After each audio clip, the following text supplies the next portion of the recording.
Dear students, welcome to IFS. IFS के interview segment में आप सभी का स्वागत है। और आज फिर एक और सफल विद्यार्थी, एक और सफल एस्पायरेंट आप सभी से रूबरू होने वाले हैं और अपने एक्सपीरियंसेस, अपनी सफलता की पूरी कहानी आप सभी के साथ साझा करने वाले हैं। सो आइए स्वागत करते हैं आज के इस इंटरव्यू सेगमेंट में हरदेव चौधरी जी का। हरदेव चौधरी जी, आपका बहुत बहुत स्वागत है आईएफएस के इस इंटरव्यू सेगमेंट के अंदर। और एक छोटे से मोटिवेशनल लाइन से मैं इस इंटरव्यू सेगमेंट की शुरुआत करना चाहूंगा कि कड़वे कठिन परिश्रम से ही सफलता रूपी मीठा फल हासिल होता है। और इसी का एक जीता जागता उदाहरण आज आप सभी के सामने है। Hardev Chaudhary ji, welcome to IFS interview segment. Thank you sir and good morning sir. Good morning. So मैं चाहूंगा कि आप सबसे पहले शुरुआत करें अपने एक छोटे से इंट्रोडक्शन से।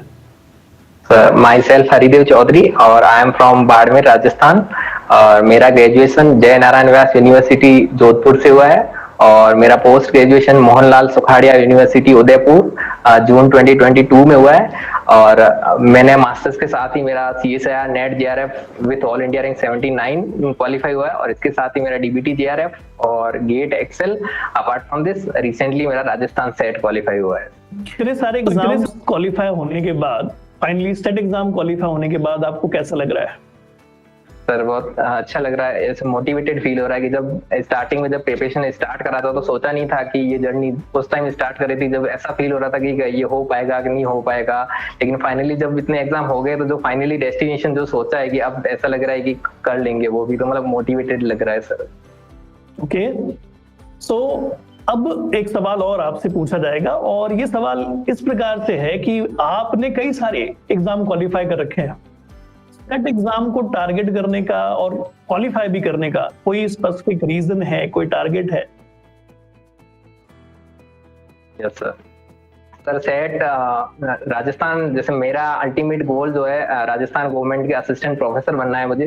तो उसके लिए एक मिनिमम एलिजिबिलिटी है कि आप अपने मास्टर्स डिग्री के साथ साथ आपका स्टेट एलिजिबिलिटी टेस्ट या फिर नेशनल एलिजिबिलिटी टेस्ट दोनों में से कोई एक आपका क्वालिफाई होना चाहिए। जी जी। तो जब मैंने नेट की प्रिपरेशन कर रखी थी तो उसके साथ ही जब मैंने सेट का सिलेबस देखा तो मोस्ट ऑफ सिलेबस जो है पूरा कॉमन ही है। एक फर्स्ट पेपर जो होता है सेट में एक्स्ट्रा होता है, बाकी आपका सब्जेक्ट जो होता है वो कॉमन रहता है आपके CSIR के सिलेबस से। ठीक है। और जब अभी मेरा CSIR होने के बाद मैं असिस्टेंट प्रोफेसर की भी प्रिपरेशन कर रहा था तो उसका सिलेबस और सेट का सिलेबस भी काफी चीजें आपकी कॉमन आ जाती है। लाइफ साइंस में आप पढ़ रहे हो तो वो सारी चीजें कॉमन आती है। तब मैंने सोचा कि जब मैं ये पढ़ ही रहा हूँ तो मैं सेट के एग्जाम को भी देता हूँ कि मेरे पास एक एक्स्ट्रा एलिजिबिलिटी मिल जाती है। क्योंकि आप अगर यूनिवर्सिटी में भी अगर अप्लाई करते हो असिस्टेंट प्रोफेसर के लिए तो आपको API स्कोर में भी सेट के 3 मार्क्स एक्स्ट्रा मिलते हैं। तो इसलिए मैंने सेट के एग्जाम को टारगेट करा था। तो कुल मिलाकर के आपका अल्टीमेट गोल जो है वो क्लियर है। आप आने वाले RPSC असिस्टेंट प्रोफेसर एग्जाम को देना चाहते हैं, सफल भी होना चाहते हैं और जाहिर सी बात आप सफल होंगे भी, क्योंकि इतने सारे एग्जाम में सफलता हासिल करने के बाद आपका जो कॉन्फिडेंस है वो हाई है। और उस कंडीशन में डेफिनेटली आने वाला कोई भी एग्जाम रास्ते में आ जाए, जाहिर सी बात है आप उस एग्जाम में सफल होंगे। और आशा करते हैं कि आप आने वाले इस RPSC असिस्टेंट प्रोफेसर एग्जाम के अंदर और जीवन में और जो भी आपके सामने एग्जाम्स आएंगे, परीक्षाएं आएंगे, आप उनको सफल करेंगे। और एक बार फिर से मेरी और मेरी पूरी टीम की तरफ से बहुत बहुत बधाई इतने सारे एग्जाम्स को सफलतापूर्वक क्वालिफाई करने के लिए और उसी के साथ साथ आपका जो एम है उसकी तरफ बढ़ते रहने के लिए बहुत बहुत बधाई। और अब हम आते हैं उन सवालों पर जो स्टूडेंट ओरिएंटेड है, क्योंकि इस इंटरव्यू को जो भी बच्चे देख रहे हैं उनका मेन इंटेंशन इस इंटरव्यू से ये है कि हमें ये पता चले कि ऐसा व्यक्ति, ऐसा शख्स जिसने इतने सारे एग्जाम में सफलता हासिल की है, उससे हमें क्या सीखने को मिल सकता है या उससे हमें क्या टिप्स मिल सकते हैं। तो मैं चाहूंगा कि आपकी प्रिपरेशन के दौरान जो भी हर्डल्स, जो भी मुश्किलें आपकी प्रिपरेशन में आई, आप एक एक करके उनके ऊपर रोशनी डालें और उन्हें कैसे टैकल किया जा सकता है उसके ऊपर कुछ टिप्पणी दें। यस सर, मैंने जब पहले तो मैंने CSIR की प्रिपरेशन स्टार्ट करी थी तो उस टाइम मैं मेरे मास्टर्स के सेकंड सेमेस्टर में था।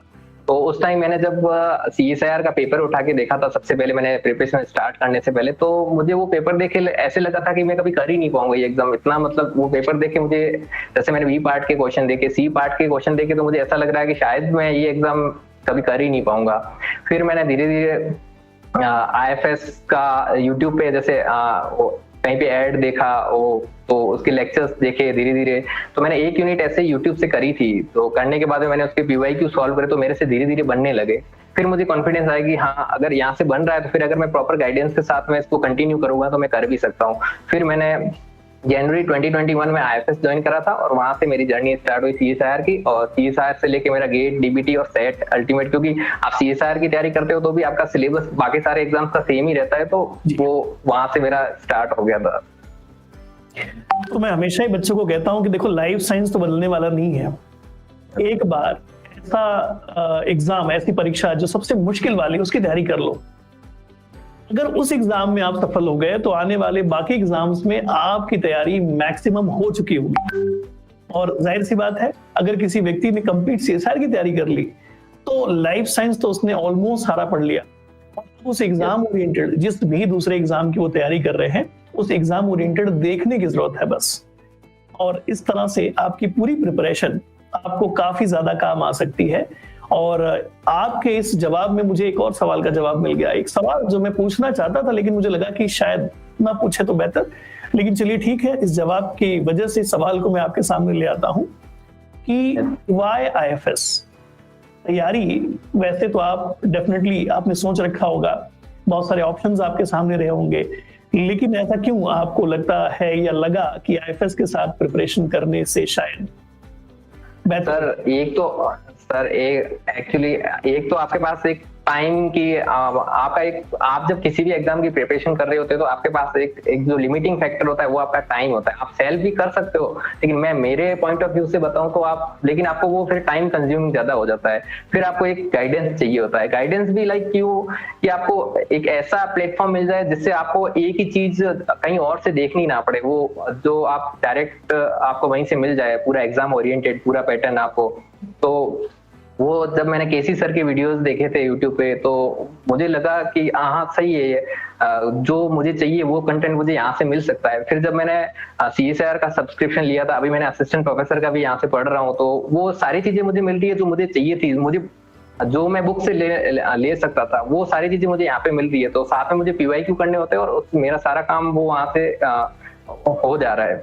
तो एक प्रॉपर गाइडेंस मिला है मुझे IFS से, और स्पेशल थैंक्स बोलना चाहूंगा मैं IFS को कि मेरे जितने भी एग्जाम हुए उसमें IFS का बहुत बड़ा रोल रहा है, और यही है सर। तो जैसे कि एक कंडीशन या एक बात हमेशा ही मैंने सुनी है और मैं इसे भी इम्प्लीमेंट करने की हमेशा कोशिश करता हूं, और मैंने भी इस चीज को इम्प्लीमेंट किया है। तभी मैं इस एग्जाम में, जब मैंने 2016 में इसको क्वालिफाई किया था, तो यही चीज निकल करके आई थी कि आपके पास दो रास्ते होते हैं। एक, आप समय दें किसी एग्जाम की तैयारी में, हो सकता है वो 1 साल का हो सकता है वो 2 साल का हो सकता है वो 3 साल का हो, डिपेंड्स की तैयारी में आप कितना ज्यादा समय दे रहे हैं। या फिर आप थोड़े से पैसे कहीं दे करके पूरी तरह से रेडी तरीका या पूरी तरह से रेडीमेड कंटेंट, एक्सट्रैक्ट समरी वाला कंटेंट किसी एक्सपर्ट से सीख ले। तो या तो स्वयं को एक्सपर्ट बनाएं जिसमें ज्यादा समय लगता है, जाहिर सी बात है, और एक तरीका होता है जिसमें आप किसी एक्सपर्ट के अधीन हो जाएं। क्या करना है, थोड़ा सा जो भी उस कोर्स का फीस होगा उसे पे कर दें और फिर सारी रेडीमेड जानकारी, ज्ञान हासिल कर लें और कम से कम समय में सफल हो जाए। और मुझे लगता है कि आज के इस जमाने में जहां समय की बहुत ज्यादा वैल्यू है, टाइम सभी के पास उतना ज्यादा नहीं है, कम से कम समय में ज्यादा से ज्यादा सफलता हासिल करने में ही अच्छाई है। और जाहिर सी बात है, आजकल ये मौका हर किसी के पास है। आप घर बैठे इस तरीके से थोड़े से ही अमाउंट को पे करके आराम से जो एक्सपर्ट्स हैं उनकी गाइडेंस के अंदर कंप्लीट प्रिपरेशन कर सकते हो और प्रिपरेशन करके सफल भी हो सकते हो। जैसे कि हरदेव जी सफल होकर के हमारे साथ बैठे, इंटरव्यू में बैठे हैं। आशा करते हैं कि आप लोग भी जो इंटरव्यू देख रहे हैं, आप लोग भी कुछ इसी प्रकार के फैसले करेंगे कि जीवन में समय बचा लेंगे और उसके बाद तो जीवन जो है आसान होगा। और जो भी आपकी इच्छा है कि भाई यदि पैसे भी हों तो समय के साथ पैसे भी हो जाएंगे। ठीक है, तो अब बढ़ते हैं अगले सवाल की तरफ। वैसे उस सवाल का जवाब आपने दे दिया है कि जब कभी किसी एग्जाम की तैयारी की जाती है तो एक जरूरत होती है मोटिवेशन की, और मोटिवेशन अगर ना हो तो फिर मुश्किल हो जाता है, क्योंकि आप लगातार एक ही काम को कितने समय तक करेंगे। आपको 24 घंटे में से 10 घंटे 12 घंटे पढ़ना और उसी के साथ साथ और बाकी चीजों को मैनेज करना बड़ा मुश्किल काम होता है। एक टाइम के बाद हर कोई फ्रस्ट्रेट हो जाता है। तो क्या आपके मोटिवेशन का सोर्स, आपने अपने आप को आपकी प्रिपरेशन के दौरान कैसे मैनेज किया, कैसे मोटिवेटेड रखा? जब मैंने मेरे ग्रेजुएशन के फाइनल ईयर में था तभी हमारे एक सर का असिस्टेंट प्रोफेसर में सिलेक्शन हुआ था। तो उन्होंने अपनी सक्सेस स्टोरी बताई थी कि मैंने ऐसे ऐसे पढ़ा था, तो मैं असिस्टेंट प्रोफेसर बनने के लिए पहले ये एग्जाम्स तुम्हारे पास क्वालिफिकेशंस होने चाहिए, ये करना पड़ेगा, वो करना पड़ेगा। तो वहां से मैंने सोच लिया था कि मुझे असिस्टेंट प्रोफेसर भी बनना है, क्योंकि मेरा टीचिंग में मेरा इंटरेस्ट भी ज्यादा है, एकेडमिक्स में ही मेरा इंटरेस्ट है। तो वहां से मैंने सोच लिया था कि मुझे इसी फील्ड में जाना है। तो उसके साथ जब मैं एमएससी में आया था, तो एमएससी के सेकंड सेमेस्टर में जब मेरे दोस्तों ने भी बोला कि चलो हम सीएसआईआर की तैयारी करते हैं, तो क्योंकि हमें एलिजिबिलिटी तो वैसे भी चाहिए होती है असिस्टेंट प्रोफेसर के लिए, तो हम तैयारी करते हैं। तो कि एमएससी के साथ करेंगे तो अपना एमएससी का सिलेबस भी साथ में कंप्लीट होता जाता है, क्योंकि आपका ऑलमोस्ट पीजी का सिलेबस और नेट जेआरएफ चाहे आप सेट का पढ़ो तो सेट का कॉमन ही रहता है। तो फिर मैंने ये सोच के प्रिपरेशन स्टार्ट कर ली थी कि अगर मेरा सेट या नेट भी क्वालिफाई नहीं होगा तो मैं असिस्टेंट प्रोफेसर बन कैसे पाऊंगा। तो वो एक ड्राइविंग फोर्स था मेरे लिए कि अगर ये क्वालिफाई मेरे से नहीं होगा, मैं आगे वाले एग्जाम में एलिजिबल ही नहीं होगा। तो ये सोच के कर लिया था। और उसके साथ ही मेरे दोस्तों का भी बहुत सपोर्ट रहा है, जो पीजी में मेरे साथ है, हम तैयारी करते थे साथ। तो उनको देखे भी वो पढ़ रहे हैं तो मुझे भी लगता है कि मुझे भी करना चाहिए, यूं उसने इतना पढ़ा तो मैं भी सोचूं कि मैं भी पढ़ लूं। और लकीली हम 2 फ्रेंड्स ने तैयारी साथ करी थी और हमारा सीएसआर में भी रैंक भी सेम ही आया था, 79 आया था ऑल इंडिया रैंक। तो उससे मतलब वो एक ड्राइविंग फोर्स की तरह काम कर रहा था। तो भाई मोटिवेशन तो आपके घर में है, मोटिवेशन आपके जीवन में है, बस उस मोटिवेशन को पहचानना है और उस मोटिवेशन के साथ लग जाना है ना। तो मेरे हिसाब से हरदेव जी के जीवन में ये सारी चीजें एक साथ ही हैं कि भाई मुझे करना है, ये वाला एम क्लियर है। मेरे लोग या मेरे आसपास में कुछ ऐसे लोग हैं जो मुझे लगातार रास्ता बताने वाले हैं और क्या करना है, कैसे करना है, वो सब चीजें क्लियर हैं। और मैं एक चीज और देख पा रहा हूं आपके जवाबों में कि एक स्मार्ट लर्नर कैसा होता है, वो चीज साफ साफ दिखाई देती है कि भाई बीएससी में जो पढ़ा वही बायोलॉजी, वही लाइफ साइंस एमएससी में आगे बदल नहीं जाएगा। एमएससी में भी वही पढ़ना है। एमएससी बीएससी में जो पढ़ा वही लाइफ साइंस सीएसआईआर में भी आता है। मतलब ये वाली जो सोच है कि यही सारा कुछ तो मुझे बाद में भी सारे एग्जाम्स के लिए भी पढ़ना है। तो हमेशा विद्यार्थियों को ये कहा जाता है जब वो इस बात को लेकर के आते हैं, सर कैसे तैयारी करें, तो हमेशा मेरा सजेशन यही होता है कि भाई आपने जो आपके ग्रेजुएशन में पढ़ा था, पोस्ट ग्रेजुएशन में पढ़ा था, वही तो आप फिर से पढ़ रहे हो, एमएससी में भी पढ़ रहे हो, एमएससी के बाद भी पढ़ रहे हो, सीएसआईआर में भी पढ़ रहे हो, सेट में भी पढ़ रहे हो, और फिर आप बोल रहे हो सर करें कैसे। अगर आपका एम क्लियर है, आपको पता है कि ये सारी चीजें मुझे भविष्य में भी काम आएंगी, तो आप उस समय पर ही क्या करेंगे, उस प्रकार से प्रिपरेशन करेंगे कि भविष्य में कोई भी एग्जाम जहां पर वो टॉपिक, जहां पर वो सिलेबस काम आ सकता है, वो आपकी मदद करेगा। तो मुझे एक बढ़िया प्लानर, एक बढ़िया स्मार्ट लर्नर आपके जवाबों से झलकता हुआ दिखाई दे रहा है। और जाहिर सी बात है हर विद्यार्थी को ये चीज करनी चाहिए कि कम से कम समय और ज्यादा से ज्यादा स्मार्ट तरीके से एग्जाम्स की प्रिपरेशन की जाए और उसे सफल भी किया जाए। आइए आगे बढ़ते हैं अगले सवालों की तरफ। और अब एक ऐसा सवाल जिसमें थोड़ी सी हो सकता है आपको सेल्फिशनेस भी दिखे, या फिर मैं कहूं कि ये सवाल थोड़ा सा अजीब सा भी लग जाता है कि भाई आप आपके सफलता की क्रेडिट किसे देना चाहेंगे। याद रखना, आपके जीवन में जैसे कि आपने कहा कि आपके कोई करीबी हैं, आपके मित्र हैं, आपके परिवारजन हैं, आपके गुरुजन हैं, कई लोग हैं, तो आपके इस सफलता का श्रेय आप किसे देना चाहेंगे? सर फर्स्ट ऑफ ऑल मेरी फैमिली का बहुत सपोर्ट रहा है, मेरे फ्रेंड्स का भी, और स्पेशल थैंक्स टू मैं इतने एग्जाम क्वालिफाई कर पाया हूँ वो आईएफएस का सपोर्ट रहा है, स्पेशली केसी सर। क्योंकि जब मैंने स्टार्ट करा था तो मुझे नहीं लगता था कि इतना सारा ये हो पाएगा, तो उनकी मोटिवेशन से और उनके जब लेक्चर्स देखते हैं तो एक वो पॉजिटिव एनर्जी फील होती। तो स्पेशली IFS की वजह से मैं इतने एग्जाम कर पाया हूँ, क्योंकि उनका एक वो कंटेंट इतना होता है कि तुम्हें कहीं और भागने की जरूरत नहीं होती, उनका आपका वीकली टेस्ट होता है, तो वो सारी चीजें बहुत हेल्पफुल प्रूव हुई है मेरी प्रिपरेशन के अंदर, तो स्पेशल थैंक टू IFS। सो अब सेशन को हम यहाँ पर समाप्त करने से पहले एक ऐसा सवाल जिसमें हमारे स्टूडेंट्स का, हमारे व्यूअर्स का बहुत ज्यादा फायदा है, उसकी तरफ आते हैं।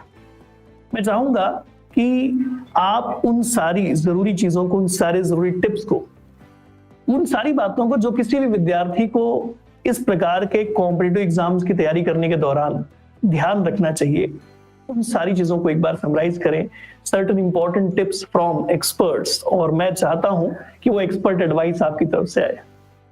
यस सर, बेसिकली हम किसी भी एग्जाम की प्रिपरेशन कर रहे होते हैं, सबसे पहले अपनी मेन जो चीज होती है वो है कंसिस्टेंसी। आपको कंसिस्टेंट बनना रहना पड़ेगा। कंसिस्टेंसी के साथ साथ आपको एक होता है, ये एक ह्यूमन नेचर है कि आपको कभी कभी ऐसा भी लगता है कि मुझसे हो पाएगा कि नहीं हो पाएगा, ये एक नेचर है, एक नॉर्मल इंसान को आएगा, लेकिन इसको हावी नहीं होने देना आपको। बस कंसिस्टेंसी के साथ पढ़ते रहो। अगर आप सेल्फ स्टडी कर रहे हो तो भी आप रेगुलर पढ़ते रहो। अगर आप किसी कोचिंग इंस्टीट्यूट से या फिर किसी की गाइडेंस में पढ़ रहे हो तो वो जितना, जैसे रोज का उनका जो स्केड्यूल होता है आपको जितना देते हैं आप उसको फॉलो करते रहो, और वीकली उनका टेस्ट होता है उसको टेस्ट को देते रहो। और सबसे जो मस्ट चीज है जो आपको करनी चाहिए, वो छोड़नी नहीं चाहिए, वो है रिविजन। आपने जितना डेली का पढ़ा है आप नेक्स्ट क्लास में जाने से पहले उसको रिवाइज करके जाइए, और उससे रिलेटेड जो भी PYQ है आपके पास जो भी है उसको सॉल्व करके जाइए। तो डेफिनेटली एक दिन ऐसा आएगा तो आप आराम से क्वालिफाई कर जाओगे, क्योंकि मेन चीज यही होती है। मेरे साथ भी स्टार्टिंग में ऐसे होता था कि जब मैंने प्रिपरेशन स्टार्ट की थी तो मैं मेरा ऑनलाइन बैच था IFS का, तो मैंने स्टार्टिंग में ज्वाइन करा था, तो मुझे ऐसा लगता था कि मैं एक दिन में तो 2 क्लासेस ले लेता था, नेक्स्ट डे मेरी 1 क्लास भी नहीं हो पाती थी, ऐसे लगता था एकदम बोरिंग सा फील होता था। तो वो स्टार्टिंग में आपको लग सकता है, लेकिन आगे जैसे जैसे आप आगे बढ़ोगे तो आपको हैबिट हो जाएगी। फिर आपको एक फिक्स बना लेना है कि मुझे 4 क्लास दिन में देखनी है, या फिर 2 क्लास जैसे रेगुलर आती है आपको देखनी है, तो वो देखनी है आपको। उससे रिलेटेड PYQ आपको करने हैं तो करने हैं, और रिवीजन से रिलेटेड PYQ आपको करने हैं। ऐसे अगर आप स्ट्रेटेजी फॉलो करोगे तो आपको कभी मतलब आपका वो इकट्ठा नहीं होगा जो पीछे आप जो पढ़ रहे हो, तो आप बहुत हेल्पफुल प्रूव होगी। अगर आप अपना स्केड्यूल अगर इम्बैलेंस करते हो तो लास्ट टाइम आपको क्या होता है, बहुत सारा एक्यूमुलेट होता जाता है, फिर आपके ऊपर प्रेशर आता है कि मुझसे होगा कि नहीं होगा। तो ये सारा प्रेशर आना भी एक अपने आपको खुद की वजह से ही आता है, क्योंकि हम स्टार्टिंग में कुछ गलतियां कर लेते हैं, उनको सुधारने की कोशिश नहीं करते, तो वो होता जाता है। तो स्टार्टिंग से एक प्रॉपर स्ट्रेटेजी के साथ चलिए, डेफिनेटली आपका एग्जाम क्वालिफाई हो जाएगा। Okay, so first of all plan the work, and the second is work on the plan. ये चीज करते हैं तो सही बात है कि सफल और सफलता दोनों चीजें आपके पास जरूर होंगी। तो इस प्रकार से आशा करते हैं कि आप सभी को इस छोटे से इंटरव्यू सेगमेंट से बहुत कुछ पॉजिटिव चीजें, बहुत कुछ ऐसी चीजें जो आपको मोटिवेट करेंगी, ये सब चीजें यहाँ से सुनने को मिली होंगी। और इसी प्रकार के कई सारे इंटरव्यूज के लिए अगर आप चैनल पर नए हैं, पहली बार इस इंटरव्यू को देख रहे हैं, तो चैनल को सब्सक्राइब कर लीजिएगा, क्योंकि हम इस प्रकार से कई सारे सफल विद्यार्थियों के साथ लगातार बातें करते हैं और आपके साथ उनकी बातों को, उनके सारे जरूरी इंपॉर्टेंट टिप्स को शेयर करते हैं, और आशा करते हैं कि इन चीजों को आप अपने जीवन में उतारेंगे, प्रैक्टिस में लाएंगे, और जैसे इतने सारे विद्यार्थी हमारे साथ सफल हुए हैं, आप भी सफल होंगे और किसी दिन मुझे मौका देंगे कि मैं आपका भी इंटरव्यू ले पाऊं। और इसी के साथ इस छोटे से इंटरव्यू सेगमेंट को समाप्त करते हैं। Thank you so much. Happy learning to all of you.